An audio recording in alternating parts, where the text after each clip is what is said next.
Yogi Tsuritsuma, o filme de Kimetsu no Yaiba, o Castelo do Infinito, primeira parte, né, de 3 filmes, é um sucesso absoluto. A gente já falou aqui sobre este filme, né, que tem algumas partes que eu achei sensacionais. Na verdade, sendo bem sincero, né, eu gostei pra caramba. Como eu disse lá na análise, eu acho que faltou algo a mais, mas tipo assim, eu tava exigindo perfeição no meio de um absurdo. Mas eu esqueci de falar uma coisa, eu acabei esquecendo de falar uma coisa extremamente importante do filme, que foi a bondade, a maneira como o Tanjiro, ele é um puro de coração. A gente precisa comentar um pouco mais sobre isso e as visões disso, as consequências sobre isso para o personagem depois da vinheta.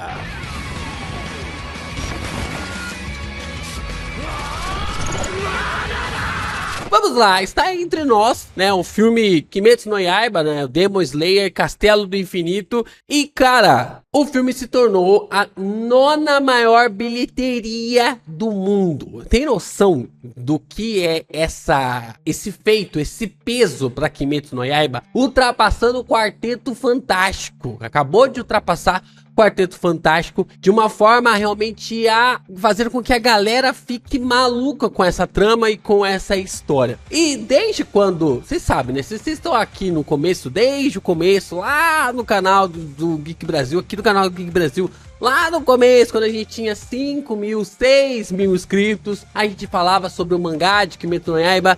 Desde aquela época a gente já ouvia que a história de Kimetsu no Yaiba não existia, que a Ufotable acabou ressuscitando esse mangá e blá blá blá blá blá blá blá blá blá, sempre a mesma ladainha, porque a galera não consegue bater de frente com o que é falado sobre Kimetsu e sempre apelam para o mesmo botão, sempre apelam ali para a mesma situação. Toda vez que Kimetsu no Yaiba quebra algum recorde, vão lá sempre na parada da animação.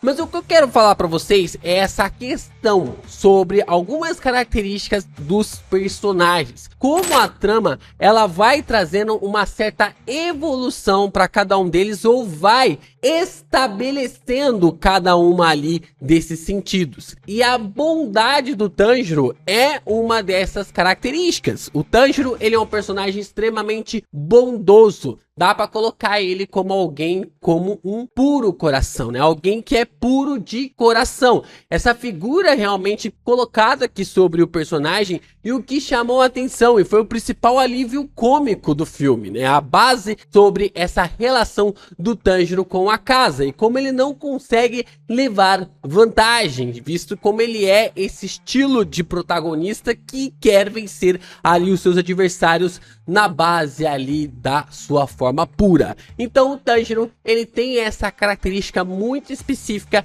e é uma das cenas, como eu disse, mais engraçadas, porque a gente ri, mas ao mesmo tempo a gente pensa, será que eu faria igual? Será que eu, no lugar do Tanjiro, no lugar do nosso Tangerina, eu faria igual ou simplesmente iria por outro caminho? Essa é uma ideia pra gente realmente questionar sobre o que significa ser puro de coração. E se você tá empolgado sobre esse conteúdo, deixa seu like, se inscreva aqui no canal e também compartilhe os nossos vídeos por aí. É muito importante você continuar reagindo, comentando, divulgando ainda mais os nossos vídeos aqui no YouTube, para que a gente esteja ainda mais divulgado, comentado, falando mais sobre essa obra maravilhosa chamada Kimetsu no Yaiba, que a gente desde lá do começo do canal a gente tem falado, comentado, trazendo assim, tipo assim, esses dias eu tava vendo os primeiros vídeos do Geek Brasil e vendo aqui as análises dos últimos capítulos do mangá, então a gente tava lá nos primórdios. E é claro, você também pode tornar membro do canal, mandar o seu valeu e mandar o seu hypado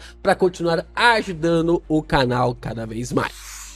E não tem como, né? Tem uma frase, na verdade é um versículo bíblico que diz que bem-aventurado os puros de coração, pois verão a Deus, né? Essa temática aqui sobre alcançar os seus objetivos. Eu acho bem interessante como essa característica do Tanjiro, ele basicamente ele serve como um alívio cômico, porque o que acontece ali durante o filme? O Tanjiro e o Tomioka, eles estão tentando se virar ao quadrado para tentar finalizar o Akaza. A gente sabe que o Akaza naquele momento era extremamente superior superior tanto ao Tanjiro quanto também ao Tomioka quando a batalha começa. O Tanjiro mostra ali o que ele acabou evoluindo através dos seus treinamentos e o Tomioka reconhece, caramba, ele já está no nível de um Hashira, mas mesmo assim, 2 Hashiras não deveriam dar conta de lutar contra o Akaza. O Akaza era extremamente superior, só que a bondade, a forma como o Tanjiro age foi o que deu ali a vitória para os personagens.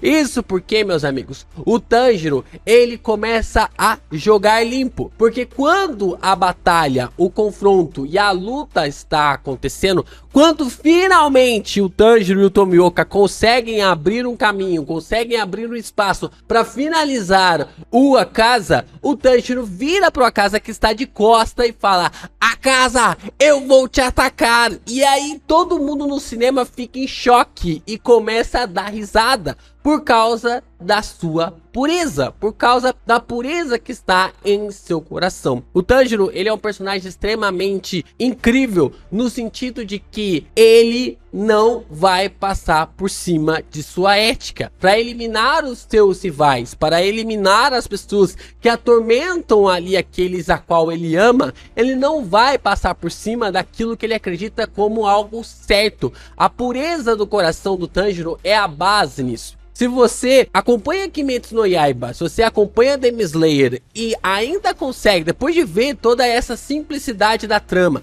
ver toda essa coisa construída e falar que Kimetsu não tem história, não tem envolvimento, cara, eu sinto muito pra você, mas a bondade do Tanjiro já tá passando muito longe aí da sua perspectiva. O fato é que cada personagem de Kimetsu no Yaiba tem uma característica muito específica, né? Os mangás normalmente colocam ali essas estigmações nos próprios personagens para que a gente consiga ver esses estereótipos assim de uma forma muito mais marcante, muito mais na cara. E o Tanjiro, ele é um protagonista que reflete a própria bondade, a própria pureza. Quando a gente consegue ver ali, por exemplo, um pouco sobre o Luffy, você vê que o Luffy, ele é um personagem que ele também é puro, é inocente, mas essa não é uma característica principal sobre ele. Da mesma forma, o Asta também tem a sua pureza, também tem sua bondade, mas também não é a característica principal. A principal característica ali do Asta é o esforço físico, a batalha, a luta. O Luffy, a característica do Luffy é continuar seguindo em frente, é um personagem que vai sempre estar seguindo em frente em busca de sua liberdade. Quando você olha para o Tanjiro, ele é a base refletiva da pureza, ele é um personagem que ele é a própria pureza, a própria bondade. Então quando você enxerga o Tanjiro e vê ele chamando pelo Akaza, você está enxergando alguém como um puro coração, uma pessoa que tem uma pureza em seu coração tão absurda que faz a gente dar risada. Por quê? Porque é incomum. Quando alguém está no aspecto que vai lhe dar vantagem, dificilmente nós observamos outra pessoa agindo ali contra essa vontade. Quando você está aproveitando um contra-ataque de um time de futebol e o jogador para porque o outro jogador se machucou, cara, é raro isso ocorrer. Ou quando um time acaba fazendo um gol e meio que tipo assim, o outro vai lá e faz outro gol para meio que se equiparar. São coisas que chamam a atenção, porque é contra a vontade humana, é contra ali a essência do ser humano agir dessa forma.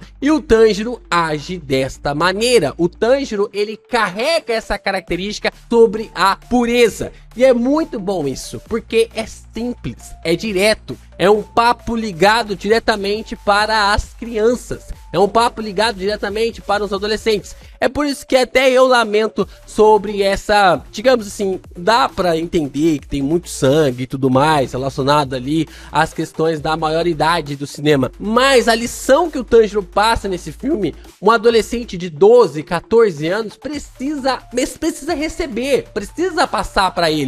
Porque ele começa a entender que até no meio desse caos, até no meio dessa maluquice que foi o Castelo do Infinito, né? Que é essa questão relacionada ao combate com contra o Tanjiro, até nisso o Tanjiro não deixa a sua bondade, a sua pureza ser corrompida. O Tanjiro teve a sua família dizimada, a sua irmã virou uma Oni, ele não perdeu a esperança, ele guardou a pureza, guardou o coração dele para continuar lutando contra os personagens. Inclusive, até mesmo em algumas batalhas contra os Onis, quando ele observou as mudanças nos seus respectivos pontos, né, nas suas respectivas bases ali como lutava, ele acabou até mesmo mudando a forma de suas finalizações, mostrando como o Tanjiro é mesmo um personagem extremamente diferente.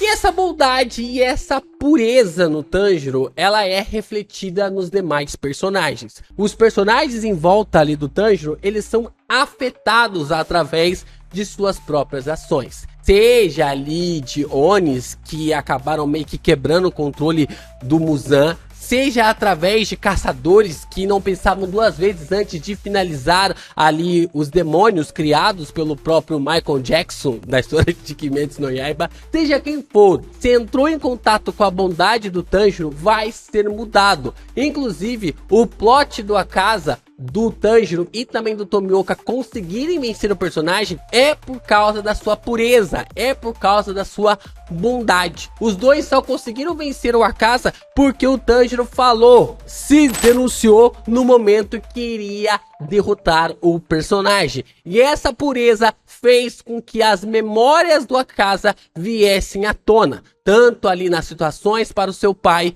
tanto nas situações ali para a sua amada, sua noiva, quanto também para o seu sogro. O Tanjiro é essa pureza, essa bondade, é a soma de todas as bondades dos puros de coração para fazer com que os demônios sejam encerrados, tenham realmente os seus feitos de forma encerrada de uma vez por todas. É por isso que na simplicidade de Kimetsu no Yaiba as pessoas estão sendo tocadas. E não é à toa que se tornou um nono filme com a bilheteria, com esse acréscimo de bilheteria maior do ano de 2025.